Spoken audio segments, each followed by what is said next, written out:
Hello, my name is George Grant, Technical Services Manager with GGS Pro at Griffin. GGS Pro looks at water every day, and the reason for that is it typically is a depictor of how we fertilize our crop, as well as some of the nutritional issues we may run into. I want to walk you through what we look at when we are trying to interpret a water test. So step one is obviously to get a water test. And when we say to get a water test, we mean to collect a sample of your clear water or water that has no additional inputs in it. We want to do this and then send it off to a reputable horticultural lab to then get a full nutrient analysis. This is going to help us determine what's in your water to start with. These things might be beneficial to crop production or things we have to manage to prevent several issues.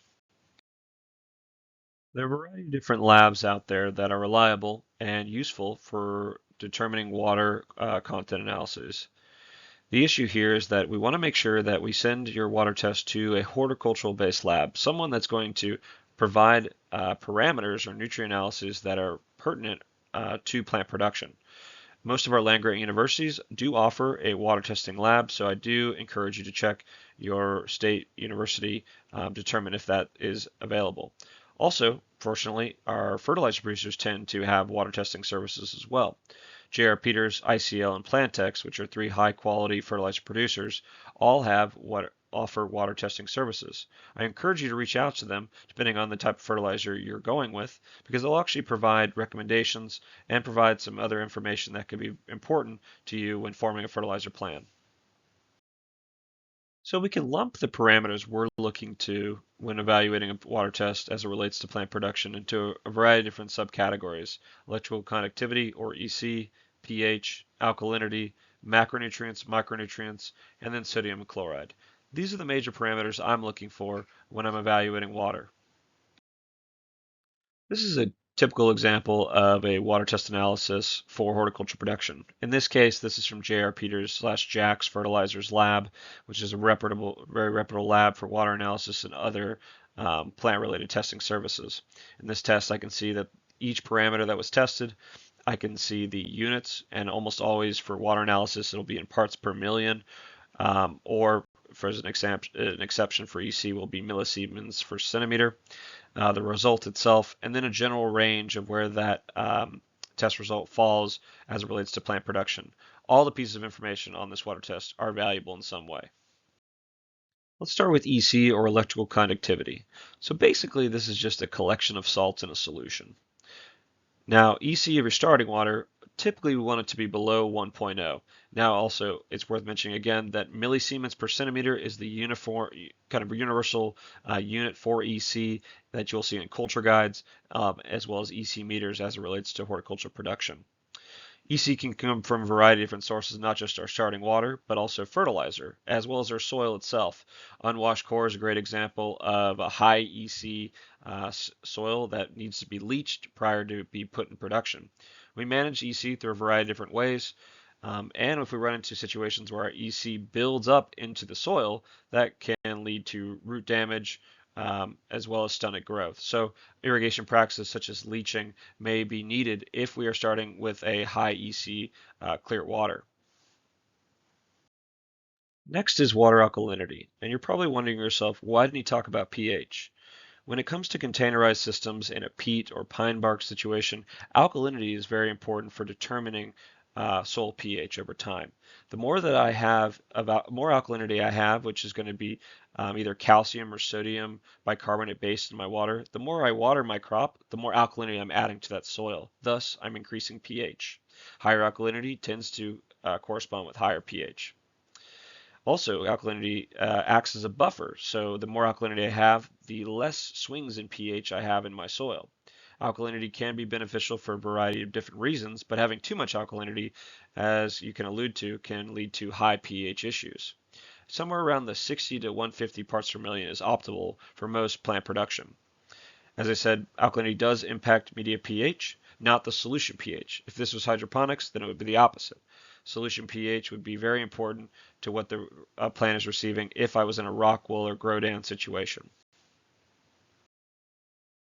Here's our water test again. As we can see, we've gone over the EC and the alkalinity. As you can see in the alkalinity of this particular water source, we're at 300 parts per million, which is fairly high.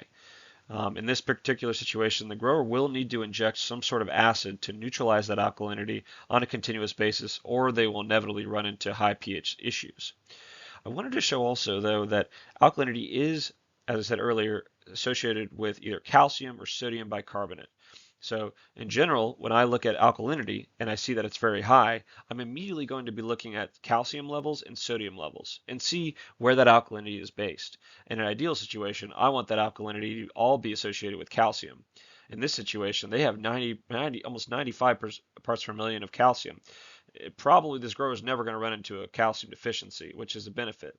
And unfortunately, there's not too much sodium associated with this alkalinity, but there's many times where it's vice versa, where sodium makes up the entire amount of alkalinity and there's hardly any calcium in the water. I cannot emphasize enough that alkalinity is the major predictor of soil pH over time. Depending on how much alkalinity I have in my water may determine my fertilizer choice, as well as some of the nutritional issues I might run into. Here are three different categories of low, moderate, and high alkalinity based on the parts per million of alkalinity that I'm running into. I think the most important one to note here is high alkalinity, which we saw in the previous water test. In these situations, we're going to need to inject some sort of acid source, regardless of the type of crops we're growing, because we will inevitably run into high soil pH over time. The most common acid source we use for neutralizing alkalinity is sulfuric acid in horticulture. The reason why is because there are other acid sources such as nitric, phosphoric, citric acid. However, sulfuric acid is a very strong acid, and we're adding some sulfur to the system as well, basically your fertilizer program, but that's not a negative. In general, if we use phosphoric acid, which is a slightly weaker acid compared to sulfuric, phosphorus can be in abundance and that can lead to plant stretching. Citric acid is a much weaker acid compared to sulfuric or phosphoric. Here just gives you a general idea of the rates of injection for sulfuric acid based on your alkalinity. In this table, we can show that as alkalinity level goes up in parts per million, the amount of sulfuric acid we're using, which typically ranges from 92 to 96% technical grade sulfuric acid, that rate also increases. Battery acid is a common source of sulfuric acid, but just note it's about a third of the percentage of technical grade sulfuric acid, so you'll need to adjust rates accordingly. Also, it's worth mentioning that sulfuric acid cannot be tank mixed with calcium-containing fertilizers in stock tanks, as this will form gypsum. I also want to mention when we're using any type of acid, it's incredibly important that you're using the right PPE. It's very important that when you're mixing up acid, always add acid to water, never add water to acid to prevent splashing, which can then obviously burn your skin and your clothing. I'm going to briefly talk about managing pH with fertilizer rotation. There's several other videos and resources and bulletins that GGS Pro has made that outlines fertilizer rotation and this concept in greater detail. But for the sake of this presentation, I want you to just know that there are acid-forming fertilizers and basic-forming fertilizers. Acid-forming fertilizers are things that ultimately, the more that I use them, they're going to drop soil pH, and basic forming fertilizers do the opposite. They're going to increase soil pH the more I use them. We can rotate between these two fertilizers to manage our pH. Obviously, this takes some logistics and some planning, and it doesn't make sense in every situation, especially from growing a wide range of crops in a very large scale. If you've ever been given a fertilizer program from GGS Pro, you may have seen this table before. Ultimately, this table shows what fertilizer rotations would look like depending on the type of crops we're growing. So low pH loving plants like petunias and calibrachoas versus high pH loving plants like geraniums. You can see that we alter a rotation as well based on the type of alkalinity or the quantity of alkalinity that we have. Obviously, we're using greater amounts of acid forming fertilizer as alkalinity levels go higher. And we're going to rely more on acid forming fertilizers if we're trying to keep the pH lower as compared to high pH loving plants. Thank you for joining us in this presentation. We hope you walk away feeling a little bit more comfortable when reading a water test and also the importance of one. When you're looking through the various parameters in a water test analysis, you can understand the importance of EC and alkalinity, as well as where that alkalinity is coming from. Understand that your water quality dictates how you should fertilize your plants and if there's any other remediation processes that you need to put in place, that there are things available.